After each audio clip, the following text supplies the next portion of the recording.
que há uma diferença entre auxílio-doença e auxílio-doença acidentário, né? E eu estava justamente explicando isso, né? No auxílio-doença, né, a pessoa, quando ela é afastada por auxílio-doença, é menos vantajoso, bem menos vantajoso do que ela ter sido afastada por auxílio-doença acidentário, né? Primeiro porque no auxílio-doença acidentário vai contar tempo de serviço, né? Então estava colocando, vai contar tempo de serviço. Gera estabilidade, né? Tem que continuar pagando o FGTS. Interrompe a prescrição e tem que continuar a empresa pagando o plano de saúde. Tudo isso não é devido quando o auxílio-doença é comum. Isso é só devido quando o auxílio-doença é acidentário em decorrência do acidente de trabalho. Então, o auxílio-doença acidentária é uma suspensão sui generis, uma suspensão diferente, porque é uma suspensão com cara de interrupção, mas eu não posso falar que é interrupção porque não tem pagamento de salário. Não é o empregador que paga o salário no caso do auxílio-doença acidentário, é o INSS que vai pagar o benefício previdenciário. Então, eu não posso falar que é uma interrupção. E às vezes a gente vê na doutrina falando que é interrupção. Não, é uma suspensão diferente das outras, mas é uma suspensão. Os efeitos são um pouco diferentes, mas é uma suspensão. A mesma coisa o afastamento para a pessoa prestar serviços militares, onde o contrato é suspenso, mas a empresa tem que continuar recolhendo o FGTS, esse período vai ser contado como tempo de serviço, tá?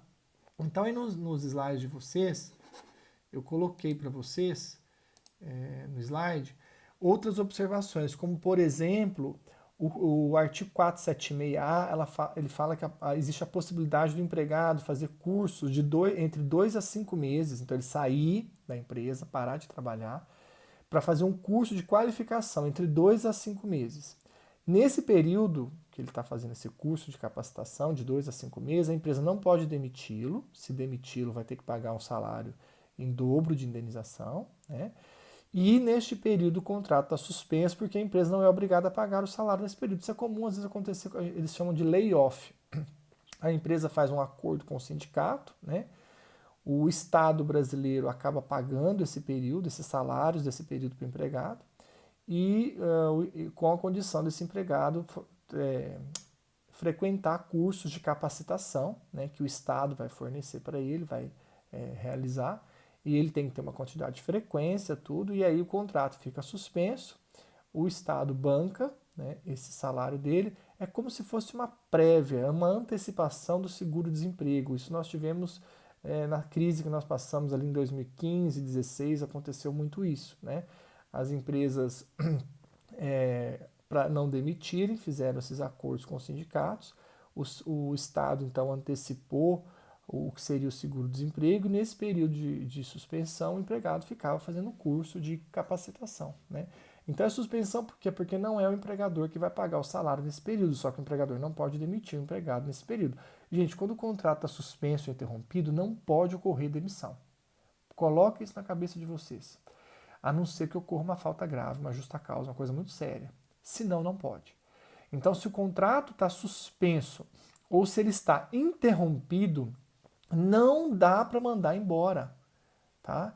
Por quê? Porque está suspenso ou interrompido. Eu só posso demitir quando o contrato está normal. Então, no período de aviso prévio, por exemplo, no período de suspensão ou de interrupção, né, a pessoa não está trabalhando. O contrato, em tese, não está em pleno vigor. Então, quando ocorre a suspensão, não pode ocorrer a demissão. Então, por exemplo, agora na pandemia, várias empresas optaram por suspender os trabalhadores por 60 dias, né, o Estado que vai bancar boa parte desse salário dos empregados, né? E os empregados vão ter uma estabilidade de 60 dias quando voltar. Então, quer dizer, a empresa suspendeu o contrato por 60 dias, quando terminar os 60 dias, o empregado vai ter 60 dias de estabilidade, quer dizer, 120 dias ali que ele não pode ser mandado embora. Então, quer dizer, aí tem empresa que aderiu à suspensão e quer mandar embora. Bom, ela não pode mandar embora. Agora, se ela demitir, ela vai ter a consequência de ter que indenizar todo esse período para o empregado. Porque contrato suspenso não dá para ser rescindido, né? Então, se eu tenho uma hipótese de suspensão, de interrupção, férias, eu não posso mandar ninguém embora nas férias. Não tem como demitir nas férias. Meu contrato é interrompido, né? Eu não posso mandar a pessoa no domingo embora. Não. A pessoa só pode ser demitida quando o contrato está em pleno vigor. Então, quando ocorre suspensão ou interrupção, se o empregado está no período de suspensão ou interrupção, não posso demitir. Ele está afastado por auxílio-doença, eu vou demitir. Não tem jeito. Ah, mas e daí? O contrato fica suspenso até quando? Ad eterno.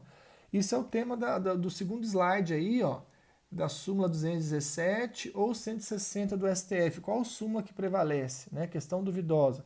É a súmula 160 do TST. A súmula 217 do STF dizia que depois de que o empregado ficasse aposentado por invalidez depois de 5 anos, o contrato era considerado extinto, a aposentadoria era definitiva, mas é uma súmula antiga.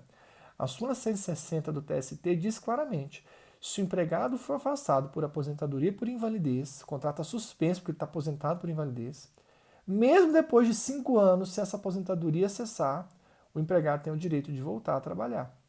Se a empresa não quiser ficar com ele, ela pode demiti-lo e pagar as verbas decisórias devidas, né? Indenização devida a ele. Agora, se a empresa quiser continuar, o contrato continua. Então, imaginemos que um empregado foi afastado por invalidez por 7 anos, está 7 anos afastado por invalidez. Aí o INSS, numa dessas perícias, a cada 2 anos que eles fazem, constatou que ele pode voltar a trabalhar. E aí, o que a empresa faz?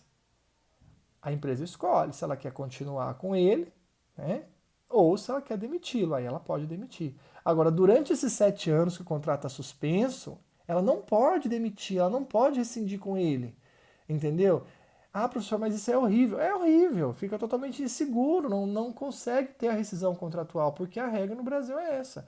Se o contrato está suspenso ou interrompido, não tem como fazer a rescisão do contrato. A não ser que ocorra algo totalmente fora do padrão, esporádico, uma justa causa, algo muito fora. Senão, não é aceitável. Tem que esperar acabar. Professor, mas invalidez a pessoa vai morrer. Pois é. Às vezes o contrato só vai acabar quando ela morrer. Daqui, sei lá, 10, 15 anos que ela ficou aposentada por invalidez, o contrato foi extinto. E se a empresa fechar? A empresa vai fechar e não vai dar baixa na carteira dela. Vai ficar em aberto, porque o que vai fazer? Não pode mandar embora, não pode rescindir. Aí é um problema, cria-se um problema, óbvio, cria um problema, o judiciário não consegue dar a solução. Muitas vezes ela vai ter que entrar na justiça para conseguir a baixa, porque a empresa fechou. Imagina uma empresa que fecha, igual agora, imagina uma empresa agora na pandemia que fechou, mandou todo mundo embora e tem um empregado afastado por invalidez. Ela não consegue fazer a rescisão dele. Olha que coisa mais, né? Então, assim, são problemas que precisávamos resolver. Nesses casos, quando o afastamento é muito longo, né, poderia-se existir a possibilidade de rescindir o contrato, né, e pagar as verbas devidas. Mas o entendimento é que se o contrato está suspenso ou interrompido, não tem como fazer a rescisão, porque ele não está em pleno vigor. E aí tem várias consequências em razão disso, como é o que eu estou colocando aqui, situações que a gente fica muitas vezes num beco sem saída. O cara está inválido, afastado por invalidez, a empresa fechou, e aí? Né? Esse cara vai ter que ter a sorte de, quando cessar, ou se um dia ele precisar, né, achar essa empresa, esse empregador, para dar baixa na carteira dele quando cessar a invalidez, se cessar. Né? Então, a gente tem que ter esses cuidados, tá? Contrato suspenso, interrompido, não tem essa hipótese de rescisão. Então, eu coloquei para vocês, o 476A traz a possibilidade, então, desses cursos, né? Num período de crise, e aí quando ocorrer esse curso de capacitação de 2 a 5 meses, né? A empresa não vai pagar o salário, mas também ela tem que assegurar que não vai demitir o empregado, tá bom? Tudo bem até aqui? Eu não gosto do fio, porque faz chiado aqui no microfone. Né? Então, só recapitulando esse penúltimo slide, ó, suspensão: não há prestação de serviço, sem salário, sem tempo de serviço, pois existem situações em que há suspensão, mas o tempo de serviço é contado, como exemplo, auxílio-doença acidentário, o acidentário, né? O doença normal, não. Aí o 475 da CLT, que fala da invalidez, o 476A, que fala dos cursos de capacitação, né, que é a suspensão do contrato, intervalo entre a jornada, né, e o interjornada não são suspensão, salvo nas hipóteses em que é contado o tempo, né, dei o exemplo do digitador para vocês, a cada 90 minutos, 10 minutinhos tem que ser, a pessoa tem que parar, né, para descansar a mão e tal, esses 10 minutos é computado na jornada, então esse intervalinho aí é interrupção porque é contado, mas em regra os intervalos de almoço e de um dia para o outro não são computados na jornada, então eles são considerados suspensão do contrato. Aborto criminoso é suspensão, porque o aborto legal, o aborto espontâneo é interrupção. durante a prestação de serviço militar, né, em auxílio doença acidentária, suspensão do contrato, mas a diferença é que nesses dois casos tem que continuar recolhendo o FGTS, né, no afastamento do militar para serviço militar e auxílio doença acidentário, a empresa tem que continuar pagando o FGTS, nas outras hipóteses não, né. Greve também é suspensão, falamos. Empregado eleito diretor de SA também é suspensão, né? E o empregado também eleito dirigente sindical se precisar parar de trabalhar na empresa para prestar serviço exclusivamente para o sindicato. Aí o contrato dele fica suspenso. Falei para vocês essa divergência aí, né? O que se aplica? A súmula do STF ou do TST? A do TST. A do TST que vale mesmo após 5 anos, né? O que acontece, pessoal? O que tem que fazer? Aí eu até coloquei para vocês aí o artigo 475, parágrafo 2º. A empresa tem um empregado que vai ser afastado por invalidez, tá? E ela não tem noção de quanto tempo vai ficar afastado. E ela sabe que esse contrato vai ficar suspenso. Ela precisa de alguém. Então o que ela faz? Ela contrata uma outra pessoa no lugar e deixa claro no contrato, expressamente, escrito lá com cláusula, de que esse trabalhador está sendo contratado para substituir o fulano que está afastado por invalidez. Que quando cessar a invalidez, o fulano retorna e esse trabalhador novo, então, vai sair, o contrato ele vai ser encerrado, porque aí a empresa não precisa pagar multa de 40% para esse contrato, para esse empregado novo. Está entendendo? Se a empresa coloca no contrato, deixa avisado, é expresso no contrato de trabalho, que esse empregado está sendo contratado para substituir o empregado que está afastado por invalidez, quando cessar a invalidez do outro, a empresa for continuar com ele, este novo pode ser demitido sem a empresa ter que pagar multa de 40% para ele, sem ter que pagar indenização, desde que ela avise expressamente, desde que deixe isso claro no contrato. Tá? Isso que está no 475, parágrafo 2º da CLT. Então, se a empresa contrata uma pessoa no lugar de quem está afastado por invalidez, né, quando cessa a invalidez, ela tem a opção de ou demitir o que era inválido e agora deixou de ser, né, e aí pagar a indenização para ele, as verbas para ele, ou continuar com ele e demitir o novo que foi contratado nesse período que o inválido ficou afastado, sem ter que pagar a indenização, multa de 40% para esse novo. Tá? Então é isso que é possível a empresa fazer, né, e não ter tanto prejuízo. Tá? Até coloquei, caiu na prova da OAB esse artigo e tal. A OJ 375 diz a questão da prescrição. No auxílio doença acidentário, a OJ 375 ela diz o seguinte, que conta-se o prazo prescricional, né, no auxílio doença comum e no aposentadoria por invalidez. Então, quer dizer, o empregado, quando é afastado por auxílio doença comum ou é aposentadoria por invalidez, ele tem que tomar cuidado que, se deixar passar 5 anos, ele ficar afastado por 5 anos, quando ele for entrar na justiça, prescreveu. Porque a prescrição é 2 anos da extinção, essa de 2 anos da extinção não vai contar, porque o contrato não foi extinto. Então ele vai poder ajuizar a ação assim que cessar o benefício, ele vai ter 2 anos para entrar com a ação, ok?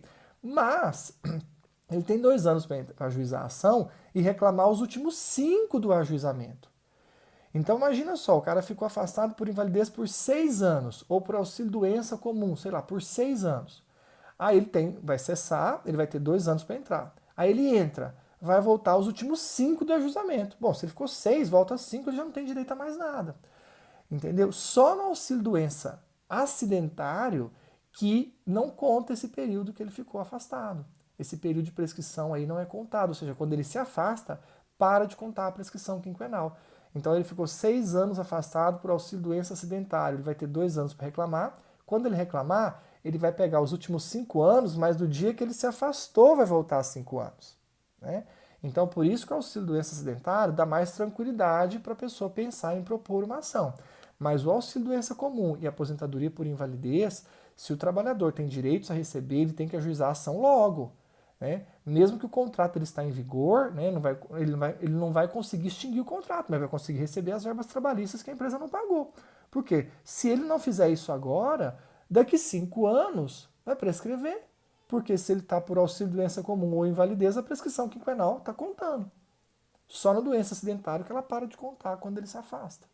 Isso é que está no OJ 375. E a súmula 440 fala do plano de saúde, que o plano de saúde tem que ser mantido pelo empregador quando o empregado se afasta por invalidez ou por auxílio doença acidentário. Não fala auxílio doença comum, ele fala acidente de trabalho. Tá?